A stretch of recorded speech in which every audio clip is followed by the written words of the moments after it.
E reafirmamos sempre aqui em nosso canal Cartas Proféticas, nos mais diferentes programas que aqui temos, que é preciso conversar muito nesse momento.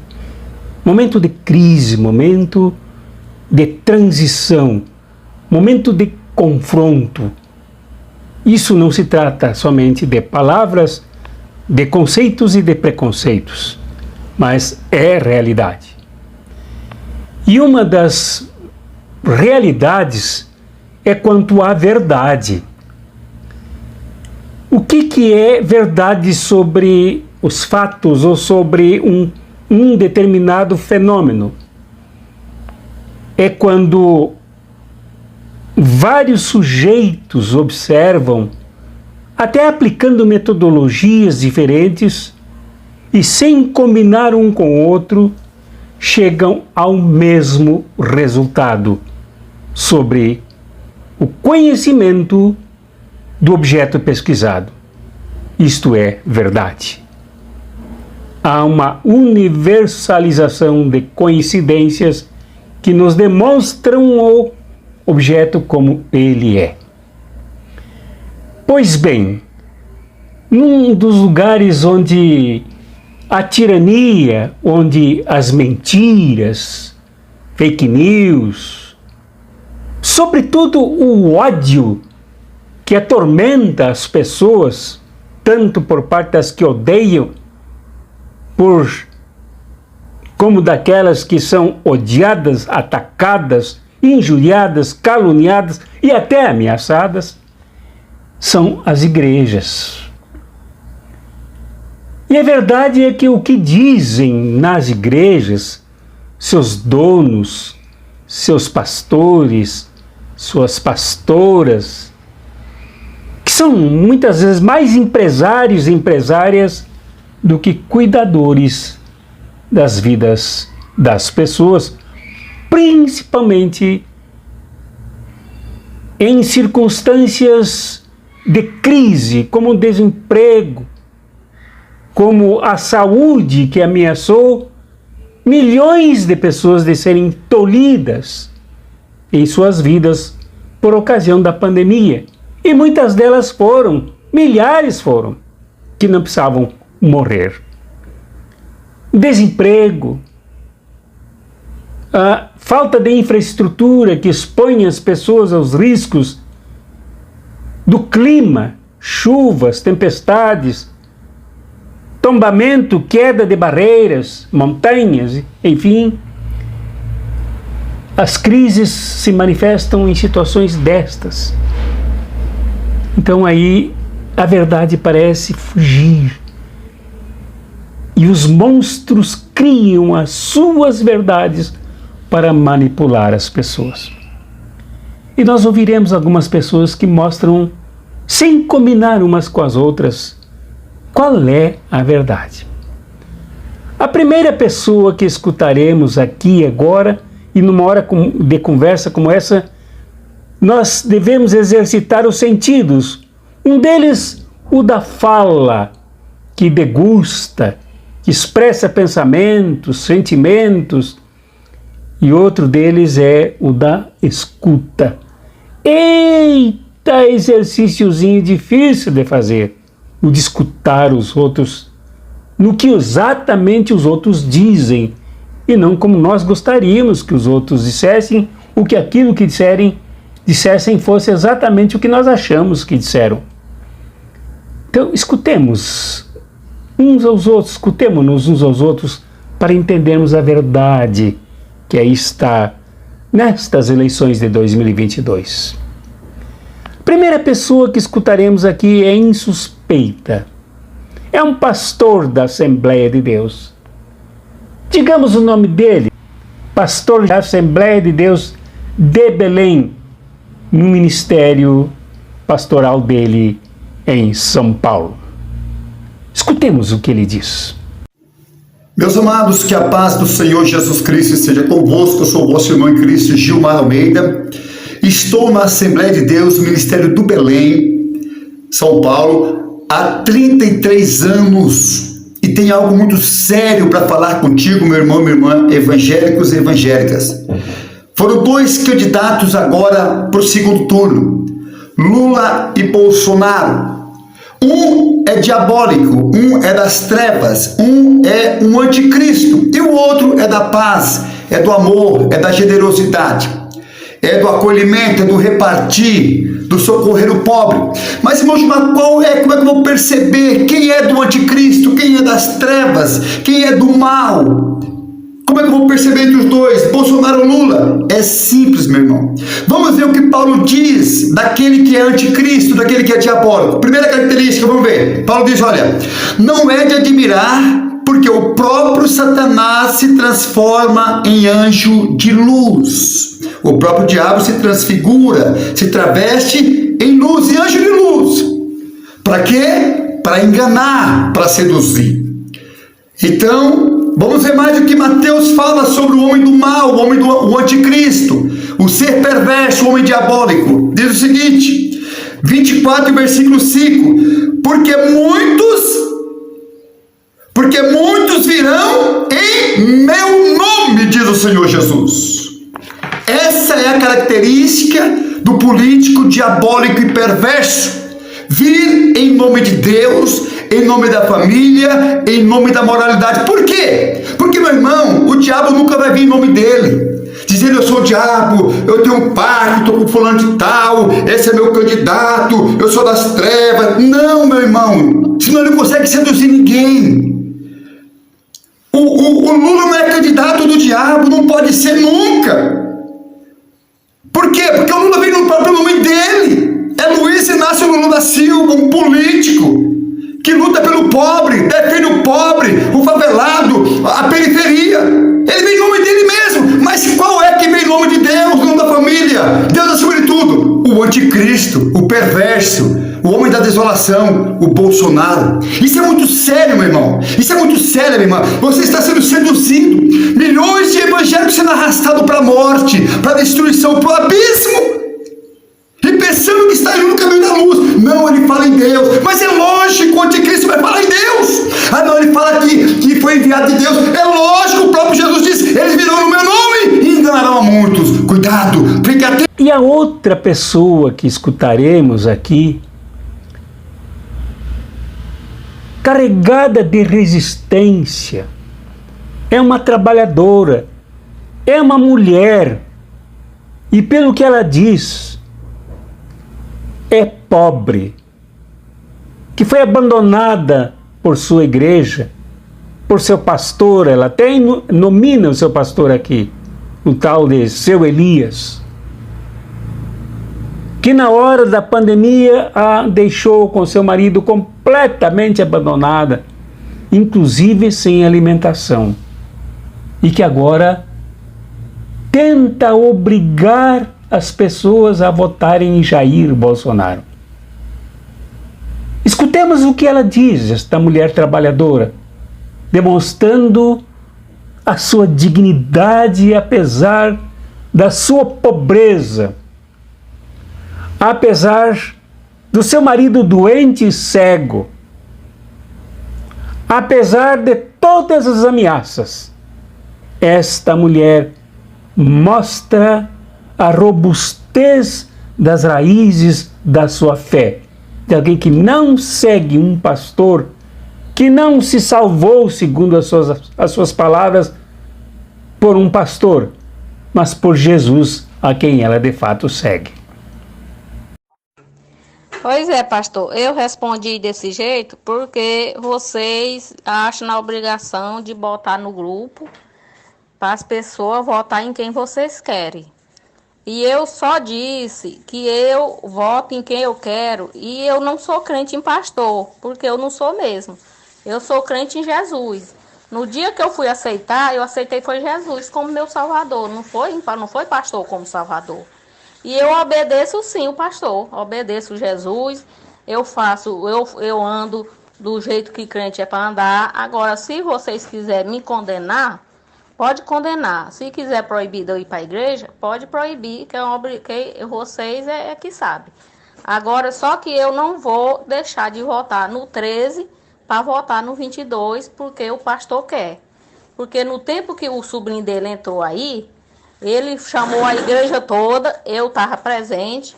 Ele disse lá, o sobrinho dele, o senhor de Gil, que no dia que fosse um crente aqui da Chapadinha para São Luís doente, que não tivesse onde ficar, não tivesse condição, ele só abastava o pastor Elia, a ligar para ele, alguém da pessoa ali, falar com o pastor Elia avisar ele que ele ia fazer o possível e o impossível lá em São Luís para ajudar a pessoa. E foi crente, bem daqui, da Bíblia Celeste, morrendo de Covid, e ficou lá no corredor esperando um leito até que morreu, viu? A irmã Cassimira morreu no corredor do hospital porque não achou leito. E ninguém fez nada. O pastor Elia não ligou para ele não apareceu em hospital. Você chegou agora, você não sabe nem da missa nem a metade. E eu sou da esquerda, porque até hoje eu cumpro. Você sabe que eu lhe respeito, eu nunca disse nada com o senhor, eu lhe respeito, eu sei que você é um pastor, você está aí na igreja, mandado, você faz o que o pastor Elia manda, o que o pastor Elia determina, viu? E você não tem culpa. Eu não gostei, foi do áudio que a irmã Claudinha botou, viu? E o Lula, vocês têm raiva do Lula, chamam o Lula de ex-presidiário. E Jesus foi preso também, Jesus foi um preso, viu? Morreu, mataram ele. Aí não diz que a mulher do Bolsonaro é ex-presidiária, é traficante. Aí o irmão dela, ainda hoje está preso. Ainda hoje está preso. Que o Bolsonaro mesmo foi que disse na televisão que o cunhado dele ainda hoje está preso. Agora o pessoal fica atacando a mulher dele, chamando de ex-presidiária. Como ele chama o Lula? Se chama o Lula, ele tem que chamar a dele, que a dele também vivia presa. Essa que é a verdade. Aí vocês querem tapar o sol com a peneira, mas eu não sou de tapar sol com a peneira, que eu sei que uma peneira não tapa o sol. Viu? E muito obrigado pelo que você disse, que Deus lhe abençoe. Aí também tem isso. Vocês, no dia que for para pagar o dízimo, vocês perguntam quem é da esquerda, quem não é. Porque aqui não gosto da esquerda, não quero o dinheiro da esquerda. Viu? Porque nós deixa. Eu pelo menos, eu recebo o 600 reais. Eu deixo de comprar o necessário e tiro 60 reais e pago o meu dízimo. Por quê? Porque é a minha obrigação. Mas já que vocês não gostam do PT, esses 60 eu acho que não vai mais para lá não. Vai para outro lugar. Vou comprar comida para o meu neto. Viu? Remédio para o meu marido, que meu marido é doente, é cego. Ninguém nunca se manifestou com a cesta básica para nós. Nós pegamos Covid 2 vezes. Nós ia comer na UPA, porque nós não tínhamos que comer em casa. E minha menina mudou para casa do pai dela com o menino, para o menino não pegar Covid. Ficou só eu e ele, nós dois lá doentes. Ninguém da igreja nunca foi lá em casa, nunca se manifestou com nada para nós. Esse Gil era para ele ter feito uma cesta básica, ter dado para o povo que precisava. Ele não fez, ele não veio nem aqui na pandemia. Aí porque nós somos obrigados a deixar votar por direita. Direita não, porque ele não é direito. Até agora eu não vi o Bolsonaro fazer nada direito. Faz tudo errado. Só os crentes besta que sabem que ele faz. Não, é os sabidos. Os besta que sabem que ele é sabido. Viu? E muito obrigado. E que Deus abençoe a todos. Aí só basta você dizer, não é mais para a igreja não, irmã. Que eu fico lhe agradecendo também, viu?